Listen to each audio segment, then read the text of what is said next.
Hello and welcome to Table Talk, a show where I chat with other creators in the TTRPG space about how they run their tables.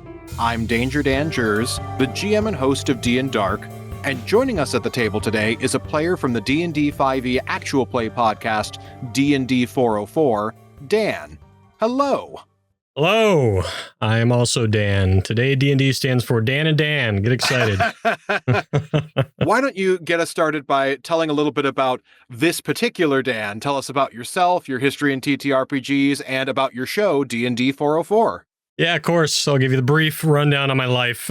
So, high school, I did a lot of theater. Was very fortunate enough to perform in the Fringe Festival when I was in high school. Oh, nice. Yeah, that was, if nobody's ever been to the Fringe Festival, it's a big quest, but it's worth the quest to go over to Scotland. I highly recommend it.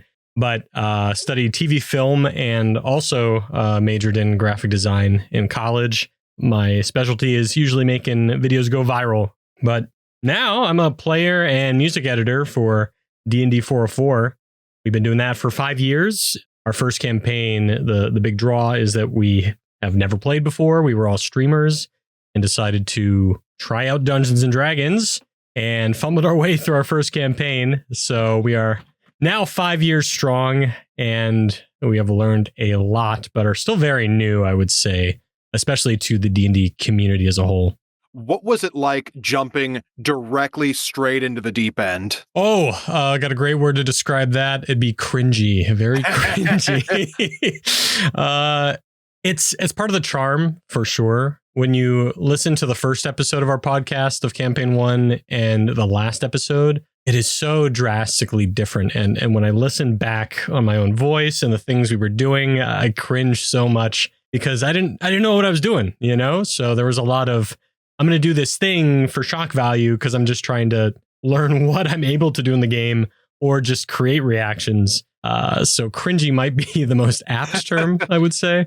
A thing that I went into in the interview that I did immediately before this, I just did an interview with the show 5 GMs in a Trench Coat. And one of the things that we talked about similarly, it's kind of a stumbling block that every show goes through when they're first starting off. A phrase that I've kind of latched onto is cringe is the cost of entry. I love that. I'm taking that one with me, to be honest, because it's inevitable. You can't get away from it. Absolutely. And if you don't put yourself out there to go through that initial learning process, you will never get to a point of excellence. So it's a crucible that everyone has to power through to some degree. Yeah. One of the questions you sent me before this was, advice I might give people. And you kind of hit on one I've been thinking about for a long time. And it's just start. Not enough people just start what they want to do.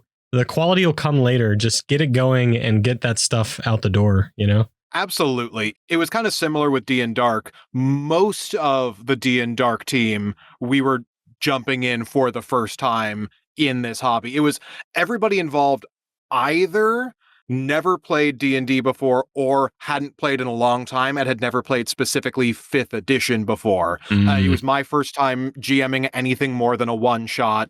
It was most of the players' first times interacting with either as a podcast or as a medium doing the thing.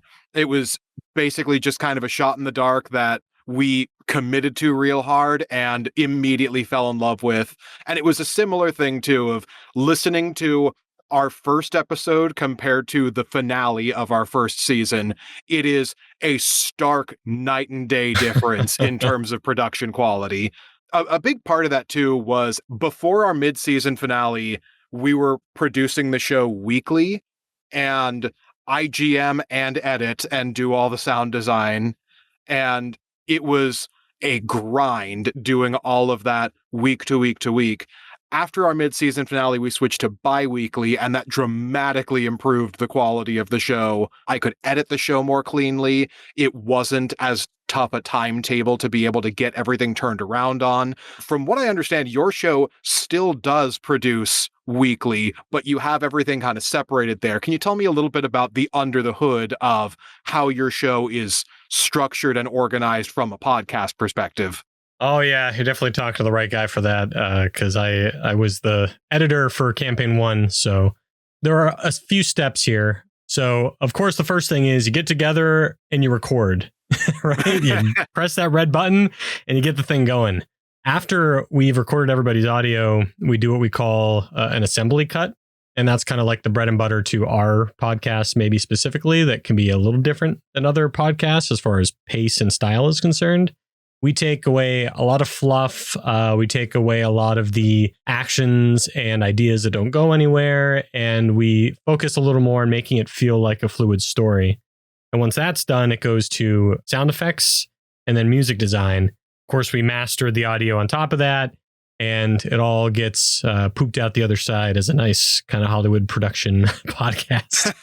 Very, very similar pipeline to what we do. I basically do 3 passes of each episode. First one is an assembly cut, where it is just me cutting everything out, dropping markers for all of the dice rolls, any sound effects that I know I'm going to be using, things like that, marking anything that we need to like do minor pickups for if something got cut off from a technical glitch or whatnot, or if I need to cut something together and I need something to smooth a transition. My second pass, I will go through and clean up the timing of things a bit and then also put in music and sound effects. And then I will do a third quality assurance pass where I get a fresh set of ears to listen alongside me, make sure that everything is working, and adjust very, very minor timing things. Or that's where I do a lot of like the volume mixing is in the third pass, stuff like that. So that's kind of the general timeline for how we do it. And it sounds like you guys approach your show very, very similarly.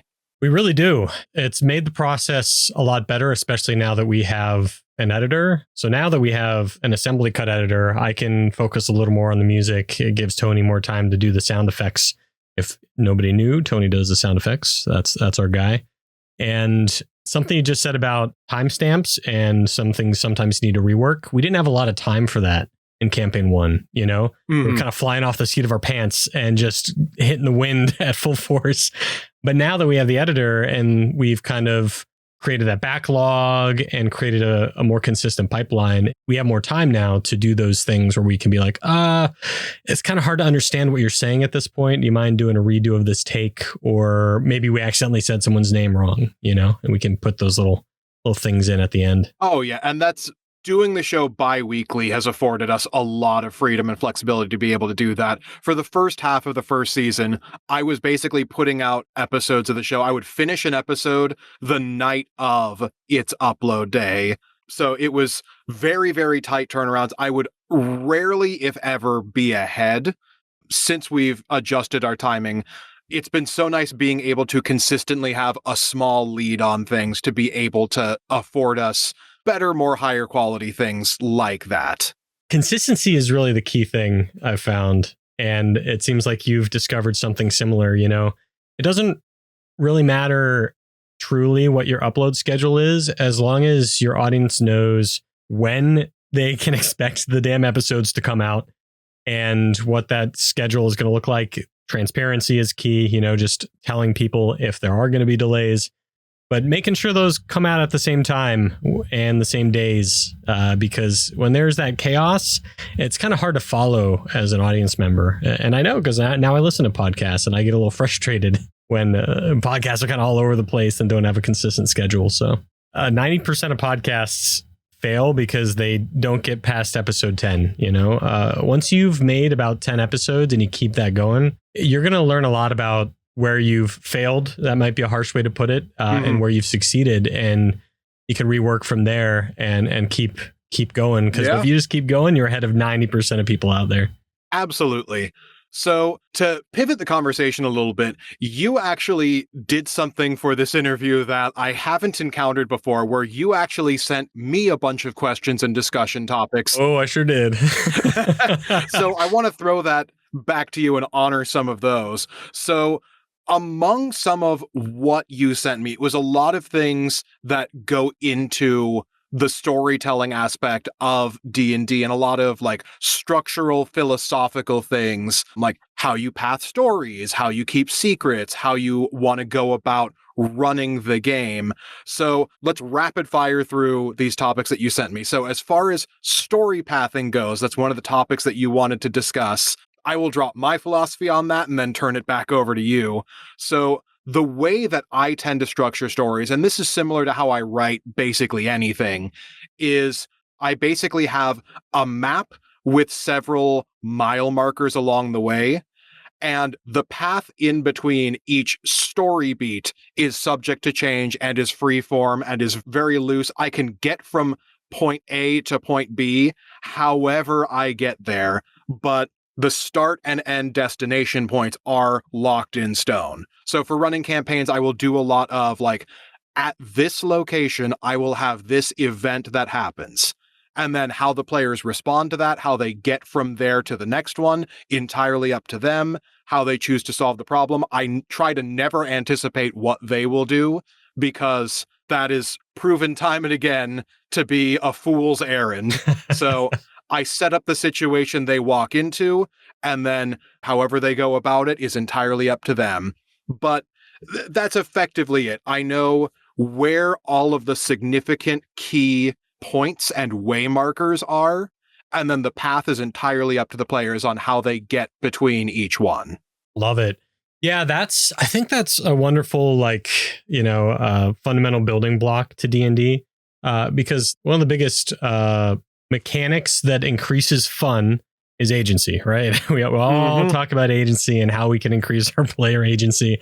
So that is always going to not only make it easy on yourself as a DM to know, okay, this is where I have to worry about the story beats. I don't have to write everything in between because that's my player's job, but it also gives them a lot of freedom until they get to those beats to kind of play around, have fun, experiment. And sometimes that will even lead to where you add things that you didn't think you were going to add to the story because of what they did. And that's a fun thing. Absolutely. It's a lot of the best story moments in the show are things that I didn't initially plan for, that are pivots and inspiration that I take from what the players put down in place. A big example is a thing that happens about 2/3 of the way through season 1. There is a huge player-driven apocalyptic calamity that is effectively the inciting incident for what our second season is going to be based on. Oh, cool. And I had never set out with that idea in mind, but it was such a perfect setup and springboard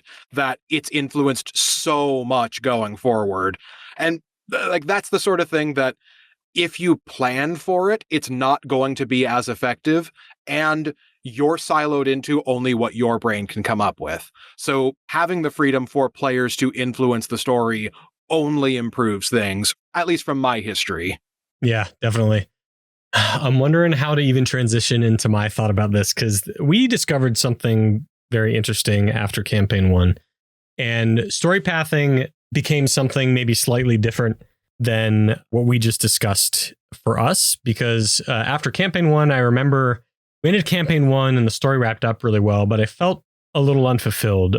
Not that Tony did anything wrong or did a bad job, just I started realizing, a lot of the ways I thought things might go didn't necessarily meet expectations. And it's because at the beginning of the campaign, when we didn't know where, what this world was going to be, we ended up writing a lot of things that didn't pan out to anything because we didn't have that understanding and transparency up front because it was new for us, And what story pathing has become for us is, a lot of people in cinema will talk about Mad Max as an example of this, right? With Mad Max, it's kind of a double linear story path, right? You go to the location, you realize the thing isn't there you needed, you go back to the start, and the thing you need is back at the beginning. And we realized moving into campaign 2 that when we create every campaign from here on out, we start with a story path. And what this one became, for example, is this is a web story path in campaign 2.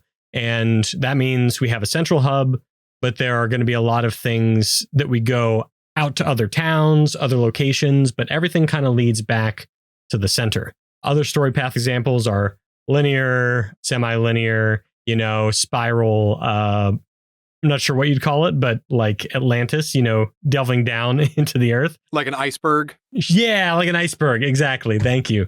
And what that did for us is it helped us imply not only character motivations, but story motivations. And when you create a story path and you're upfront with your players about, hey, this is the genre of the campaign, this is the type of story path we're going to experience, it helps your players make informed decisions about how they want to run their character in this world, because then they know, oh, if we aren't doing this big trek up the mountain to this final destination, maybe I won't add this story element into the story because it seems superfluous to that kind of plot.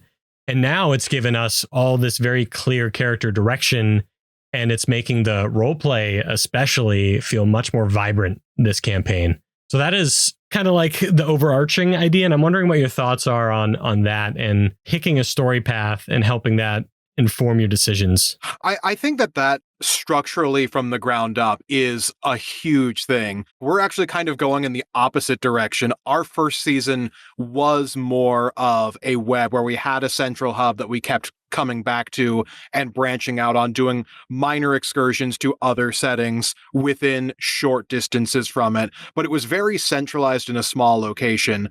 Our second season, the premise of that one is going to be taking place in America in the 1930s, and the player characters are all going to be cryptids.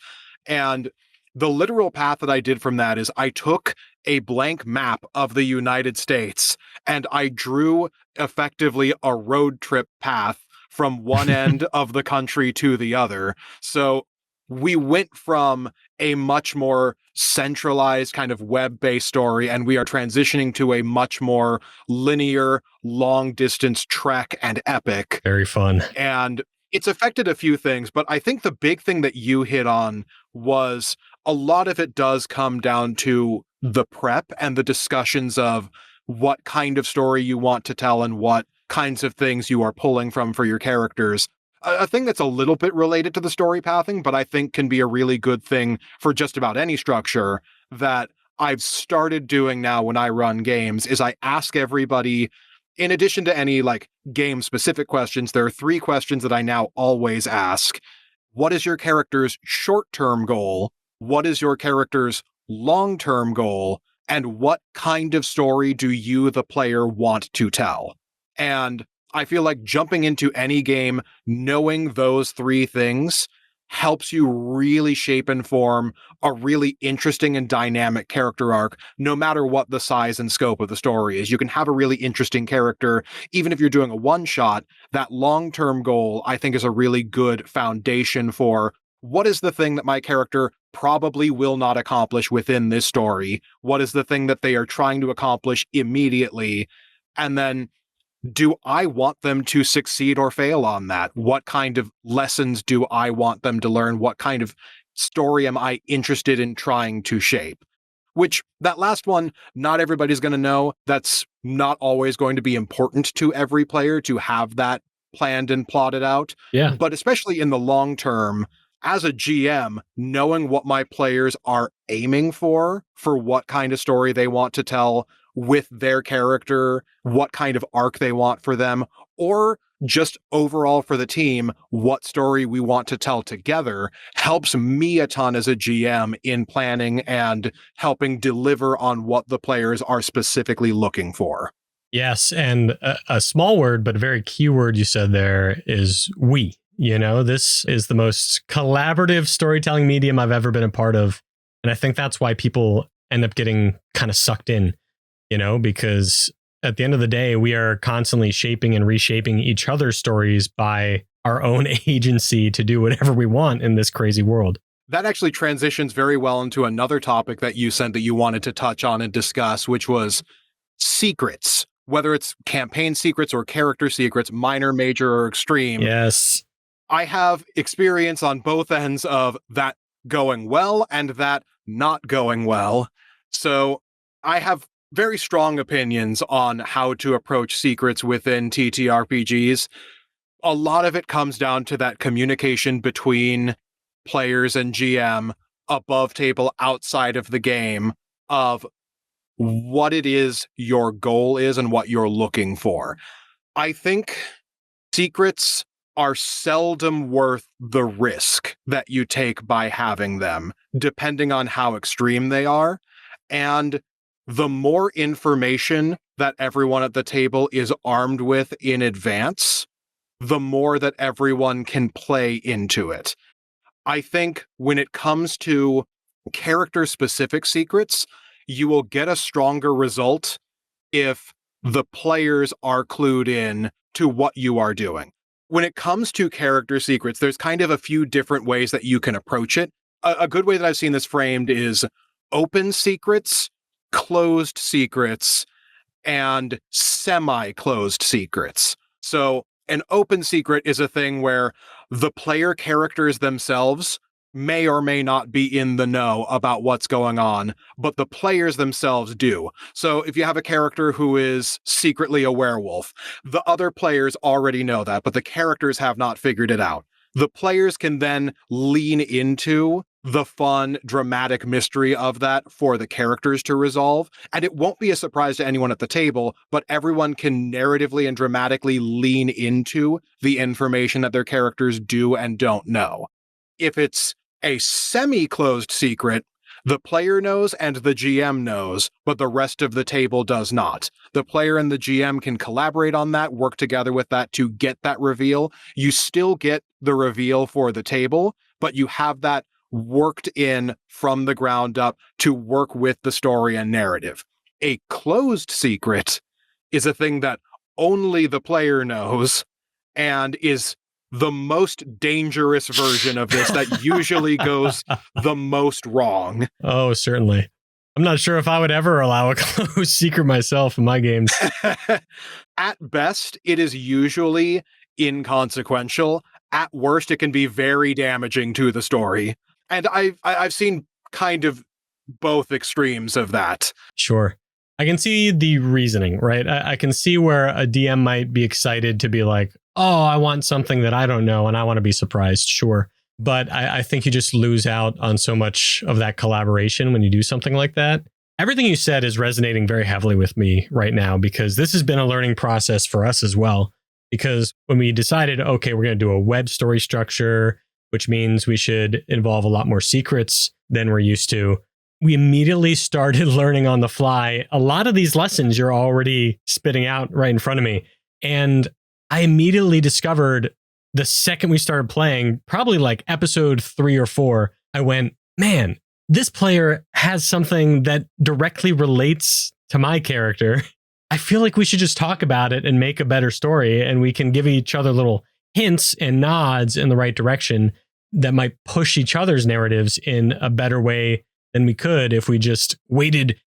And expectations will take away a lot of your joy in D&D, of course. But when you wait for the best perfect moment to like release your secret, I think most of the time it'll fall flat, because by the time you've waited for that perfect moment, it might not even be relevant anymore. It might not have the same punch. Yeah, and that moment might not ever come. And it might never come. You're absolutely right about that. And so I found that we've become more open about describing our secrets, although we want them to be semi-closed, where the DM and the player create the inner workings of how that plays out in the campaign.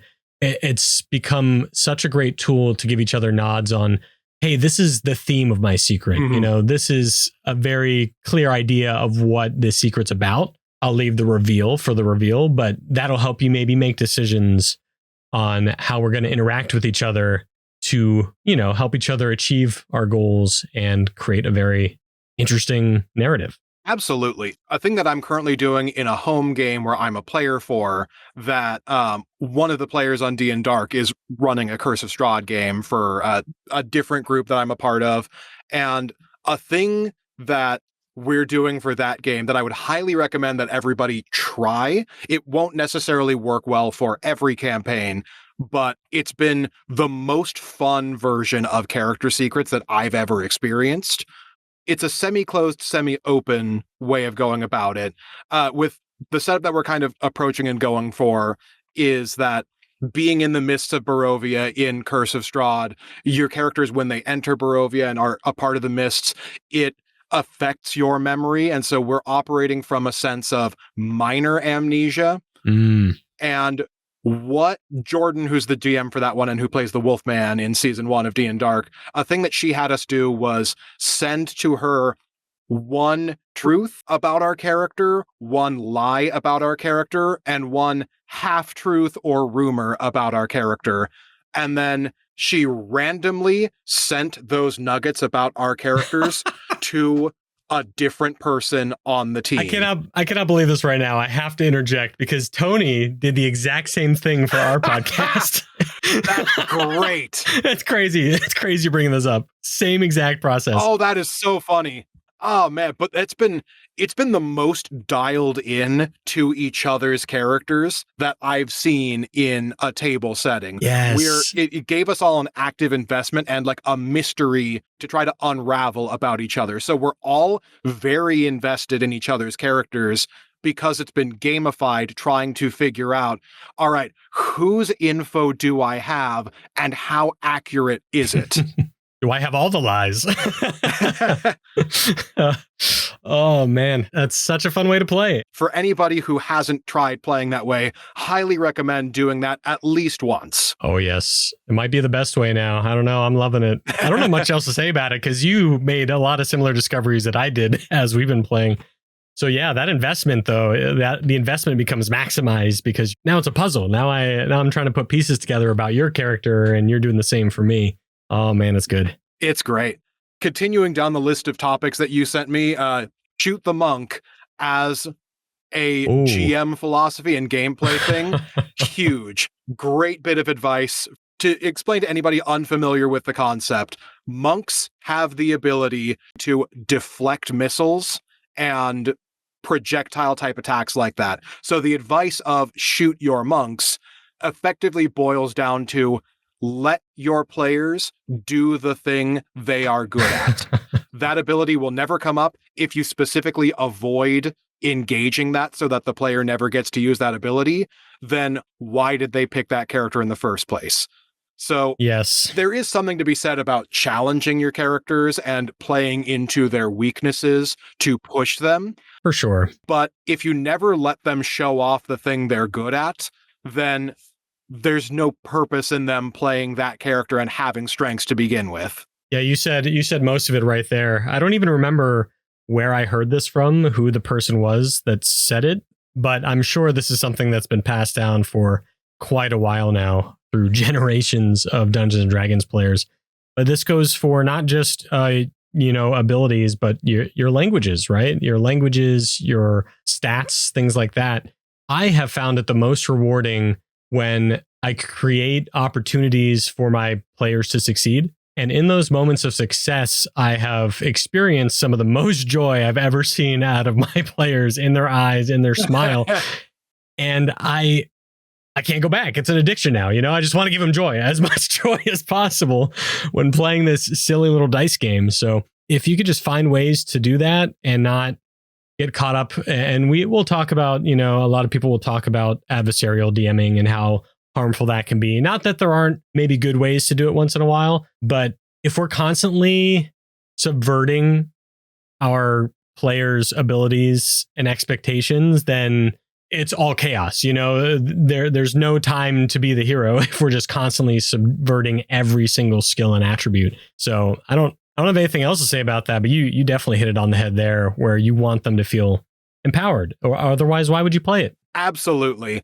That is a compliment that I do have to give to Ben. He plays the Frankenstein monster in season 1 of D&Dark, and he is currently GMing our interstitial campaign, which is using the Dark Souls TTRPG system. That's a thing that he dialed into very quickly and is very good at, is letting our characters do the things they are good at. I stumbled backwards into playing our party's tank. I built a very social character in a setup that doesn't lend itself to social checks. There were very few characters and opportunities at all to socialize. But one of the things that I had accidentally jumped into was having a character who had 0 offensive capabilities, but was a very good damage sponge. And early on in combats, he was doing the typical DM thing of, this character attacked me, I'm going to attack back the character that attacked me. This person did a crazy amount of damage on me, I've got to take them down. And part of this was just a quirk of how I built the character.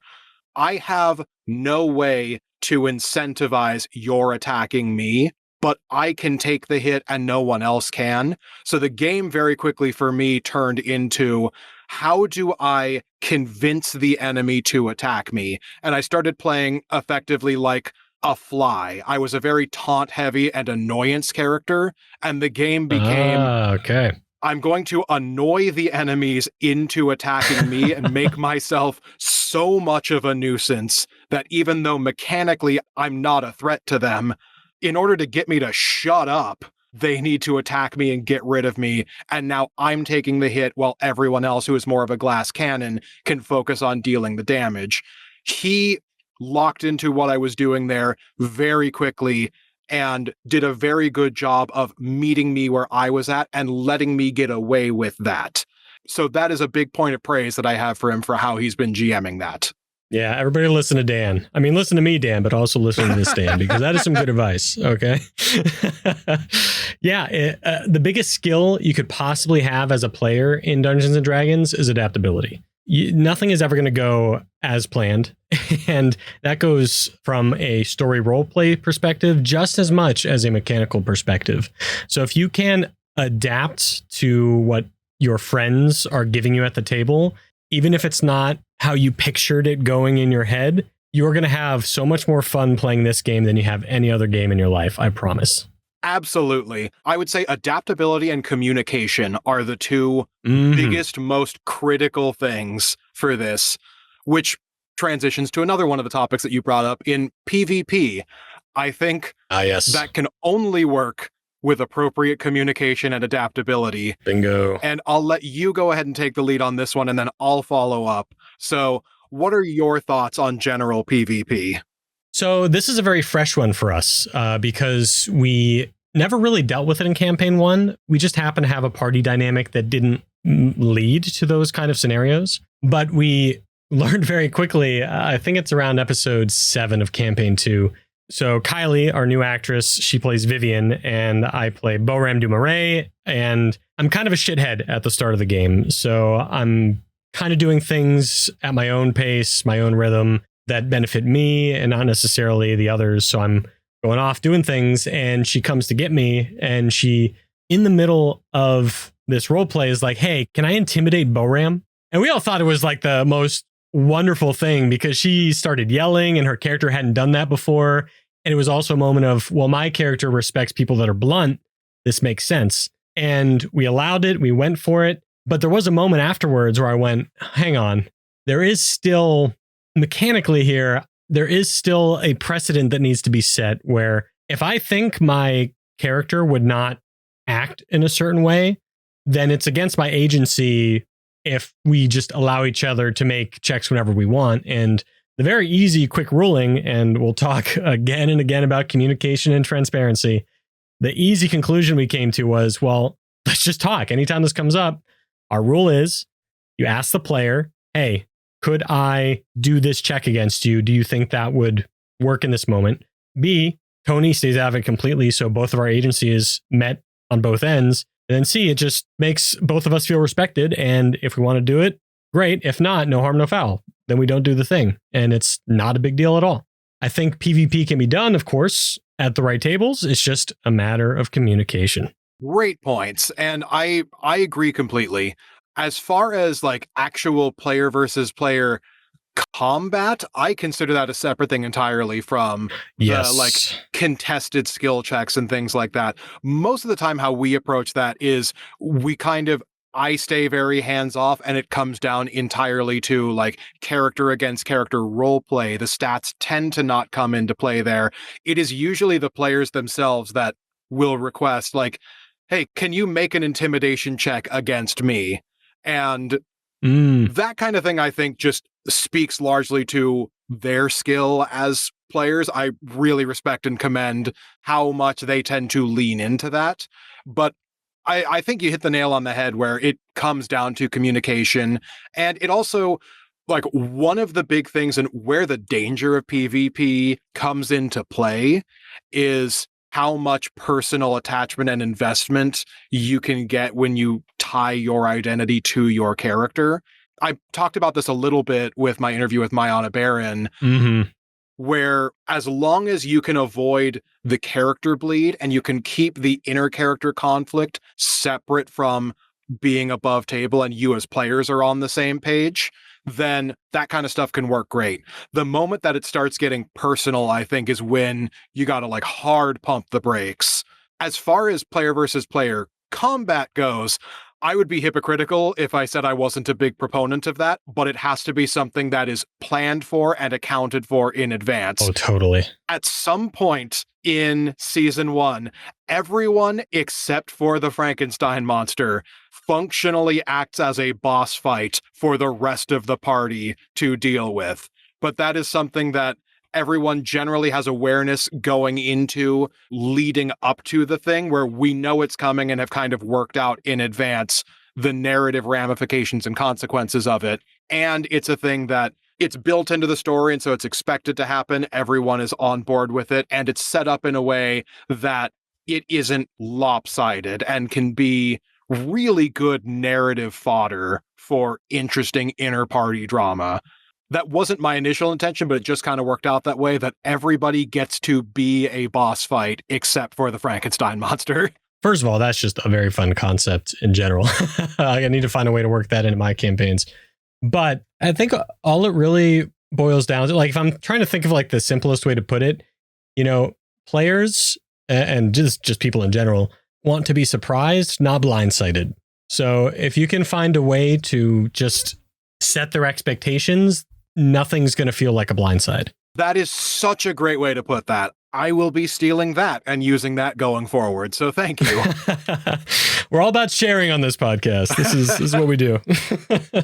As tacky a segue as it is, speaking of sharing, one of the other things you wanted to talk about was custom character loot and loot tables. Not necessarily a loot table thing, but I really enjoy having tailor-made special items for individual characters that will complement what they are doing and what they are going for. It's hard to pull off in a lot of cases, and in a longer running campaign, it's a lot easier than in a shorter one. But that's one of my favorite things to do as a GM, and that's one of the things that was a priority for me going into the finale of season 1, was I made sure that everyone had a legendary weapon that fit with who their character was and augmented the thing that they did best. It was such a fun thing, the way that they all delighted in it. One of my players is straight up getting a tattoo of their item. So that filled me with so much happiness when I heard that. I felt so accomplished by that. So I don't really have much to say other than do it. It's great. Do it. Always. Always. Please do it.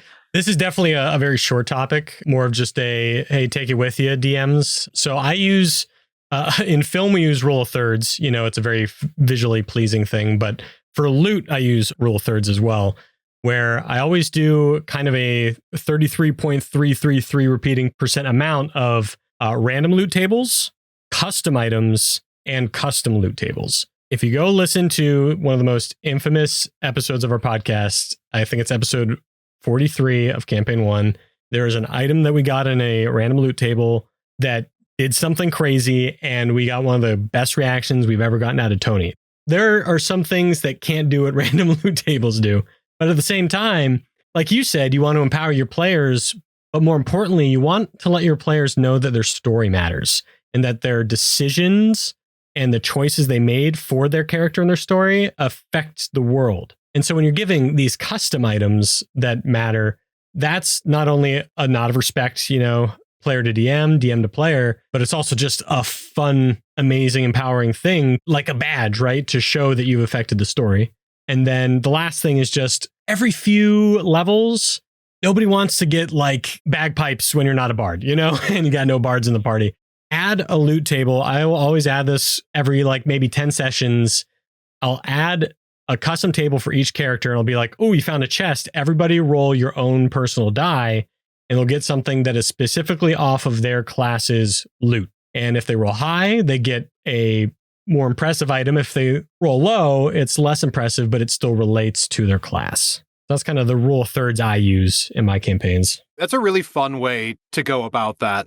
To shift gears a little bit, since you brought up a pretty famous episode of your show, I want to pick your brain a little bit about your show as a whole. And for any listeners who would be new or who are unfamiliar with your show, are there specific episodes like that one that you would point to as a really strong representation of you all in your show? And since it does go for a very long time, you're well over 100 episodes, are there specific on-ramps that you would point people to as really good starting points for newcomers to jump into? There are two things that come to mind for me. The first one is, if you're a newcomer, just start at campaign 2.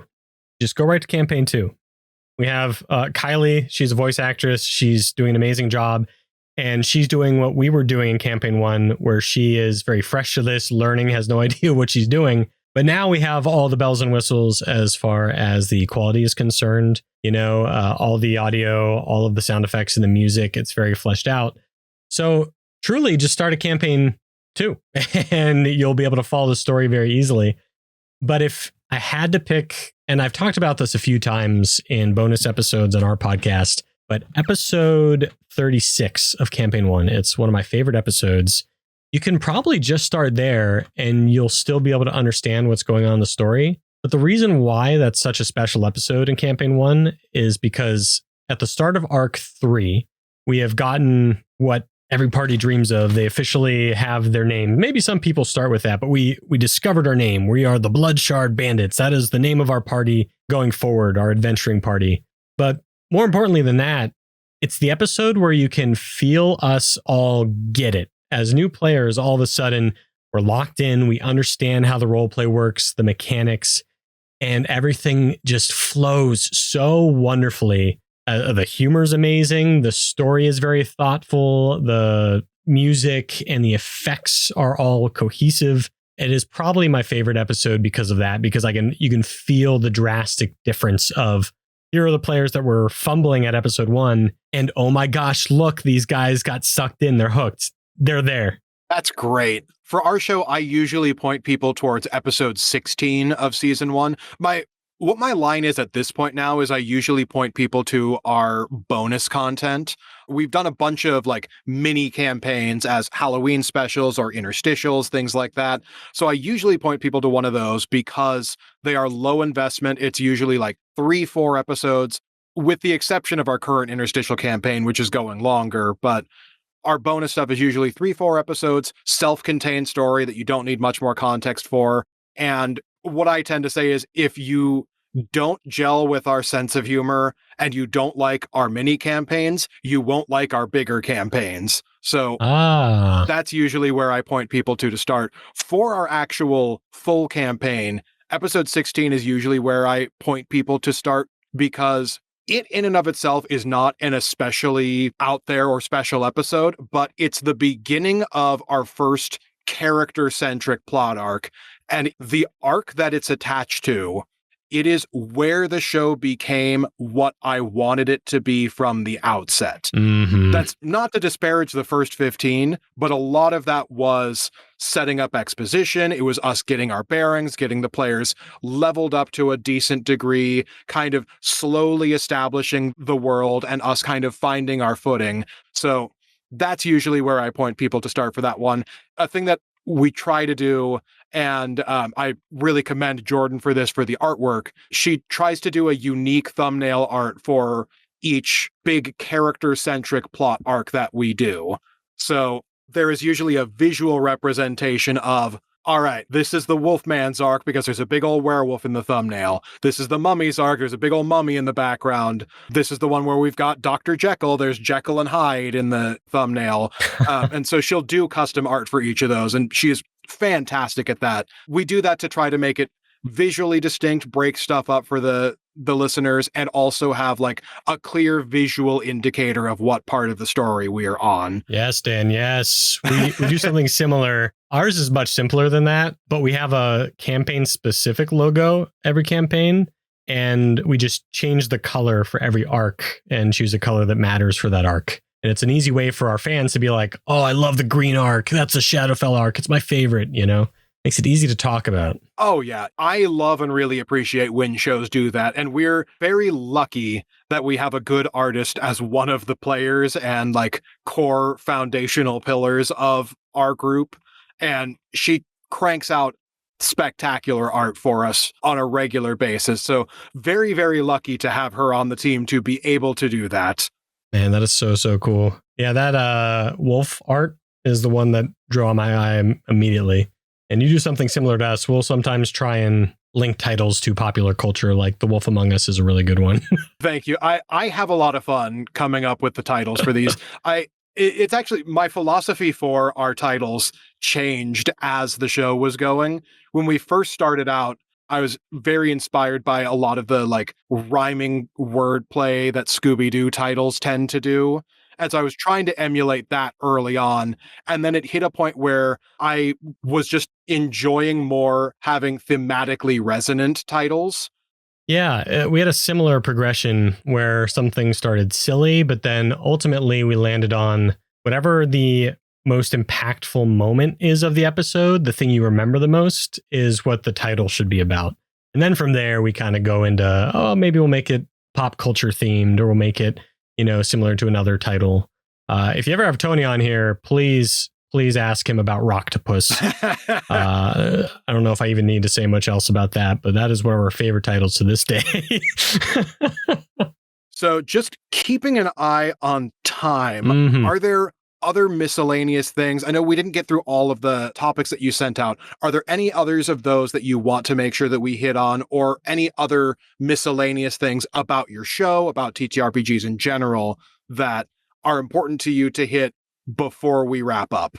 Yeah, so looking at some of the topics you had on here, and something that I think might be more important to talk about would be lessons I've learned, which there have definitely been a lot of. The first lesson that I learned just playing Dungeons and Dragons in general, but obviously through our podcast, sometimes you just need to shut the hell up.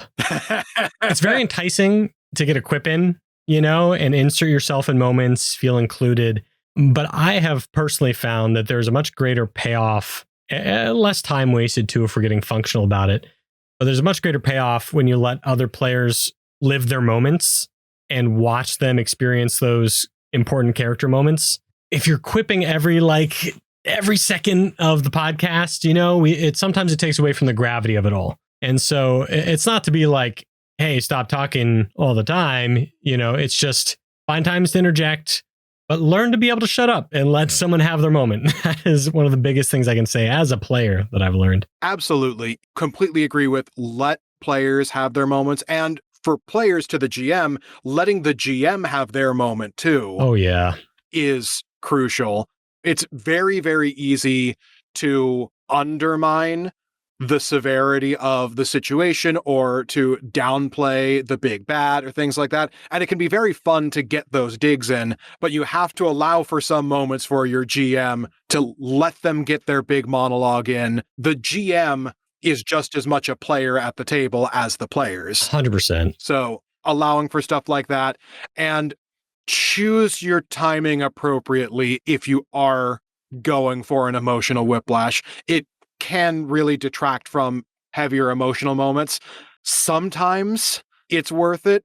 One of the biggest laughs that we have in our entire show comes right after a player character death, and it is extreme emotional whiplash as a one-off moment. It's one that I was deeply conflicted about at the time, but I left in because it is probably the single funniest thing that happens in the entire show. But you really have to pick and choose and judge carefully if it is worth it to get the joke in. Certainly. I think ultimately it just comes down to the more time you spend with each other, the easier it is to pick up on those moments and when those times are right. But the only other thing I would say about it, because I think you said it very well already, is if you are not going to buy into your DM's NPCs and the villain in the world, why should they buy into your story? It goes both ways. And we need to remember at the end of the day, after everything we've talked about today, talking about communication, transparency, respect.